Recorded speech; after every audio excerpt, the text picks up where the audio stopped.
ఈ రోజుల్లో మోసాలనేవి మనకి తెలుస్తూ పెద్దగా జరగట్లేదు. నిశ్శబ్దంగా మన నమ్మకాన్ని ఉపయోగించుకుంటూ మనం మోసపోతున్నాము అని తెలుసుకునే లోపే జరిగిపోతున్నాయి. ఎటువంటి హెచ్చరికలు లేకుండా వచ్చే ఉప్పెన లాంటి ఈ స్కామ్స్ ఎలా జరుగుతాయి?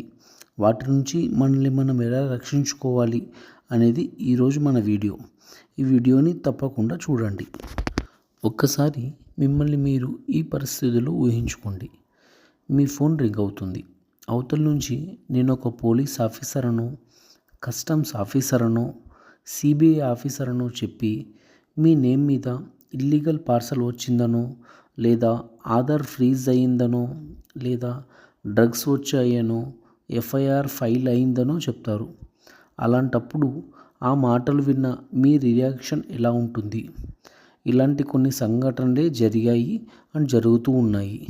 ఇప్పుడు వాటి గురించి క్లుప్తంగా తెలుసుకుందాం. ఒక 65 ఏళ్ల మహిళ రాయ్పూర్లో ఉంటుంది. రిటైర్మెంట్ లైఫ్ సంతోషంగా గడుపుతున్న తనకి ఒక ఫోన్ కాల్ వచ్చింది.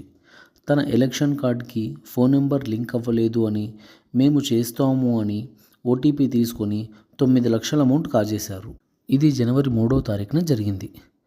అలాగే ఇంకొక మహిళకి మీ ఆధార్ సీరియస్ క్రైమ్లో లింక్ అయిందని భయపెట్టేశారు. ఆమె దగ్గర నుంచి 20 లక్షల అమౌంట్ తీసుకున్నారు. మొన్న జనవరి 23వ తారీఖున ఒక 70 ఏళ్ల పెద్ద మనిషి రిటైర్డ్ ఓఎన్జీసీ ఎంప్లాయీకి ఒక వీడియో కాల్ వచ్చింది. మేము సిబిఐ నుంచి అని చెప్పి తను జాబ్లో ఉన్నప్పుడు సరిగ్గా ట్యాక్స్ కట్టలేదు అని తన నుంచి 90 లక్షలు కాజేశారు. వీటిని డిజిటల్ స్కామ్స్ అని అంటారు. ఇవి వింటుంటేనే మనకు బాధ కలుగుతుంది. అవి మన దాకా రాకూడదు అంటే ఏం చేయాలనేది తెలుసుకుందాం. మొదటగా అసలు డిజిటల్ స్కామ్ అంటే ఏంటి? ఇది ఒక సైకలాజికల్ ట్రాప్. ఎన్నో మ్యానిపులేషన్ టెక్నిక్స్ని ఉపయోగిస్తారు.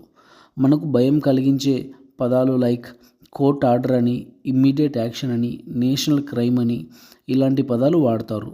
మనపై ఒత్తిడిని కలిగిస్తారు. ఎవరితోనూ చెప్పకూడదని, కాన్ఫిడెన్షియల్ అని, ఒంటరిగా లాక్ చేస్తారు. మనలో ఒక భయంని పుట్టిస్తారు. మన ఎమోషన్స్ని బ్యాక్ చేస్తారు. కానీ ఇక్కడ మీరు తెలుసుకోవాల్సింది ఏంటి అంటే ఆ భయమే వాళ్ళకు ఆయుధం. నిజానికి భారత చట్టం ప్రకారం ఏ పోలీస్కి ఫోన్ కాల్ ద్వారా కానీ, వీడియో కాల్ ద్వారా కానీ అరెస్ట్ చేసే అధికారం లేదు.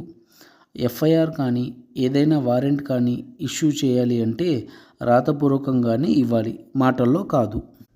ఇది మనం స్కామ్ అని ఎలా కనుక్కోవాలో ఇప్పుడు చూద్దాం. కాల్ చేసిన అవతలి వ్యక్తి మనల్ని కలవటానికి నిరాకరించటం కానీ, ఆ కాల్ని కట్ చేయకు అన్న కండిషన్స్ పెట్టడం కానీ, మీ ఓటీపీ అడగడం కానీ, స్క్రీన్ షేర్ చెయ్యి అనటం కానీ, ఆధార్ బ్లాక్ అయిందని అన్లాక్ కోసం మీ ఆధార్ డీటెయిల్స్ ఇవ్వండి అని జరిగితే, లేదా మీ పేరు మీద కేసు కొట్టేయాలి అంటే ఇంత అమౌంట్ కట్టాలి అంటే ఇది స్కామ్ అని గుర్తించండి. ఇప్పుడు ఒకవేళ ఇలాంటి ఫోన్ కాల్స్ మనకు వస్తే మనమేం చేయాలి అన్న దాని గురించి తెలుసుకుందాం. మొదటగా ఆ స్కామర్స్తో ఆర్గ్యూ చేయకుండా వెంటనే వారి కాల్ కట్ చేయండి. తరువాత సైబర్ క్రైమ్ వారి టోల్ ఫ్రీ నెంబర్ అయిన 1930కి కాల్ చేసి కంప్లైంట్ ఇవ్వండి. లేదా లోకల్ పోలీస్ స్టేషన్లో కానీ, మీకు నమ్మకమైన వాళ్ళతో కానీ ఈ సంఘటన గురించి షేర్ చేసుకోండి. చివరిగా మేము చెప్పొచ్చేది ఏంటి అంటే, ఈ స్కామ్స్ నుంచి మనల్ని మనం కాపాడుకోవడం అనేది ఒక ఆప్షన్ కాదు, అది ఒక బేసిక్ సర్వైవల్ స్కిల్గా మారింది.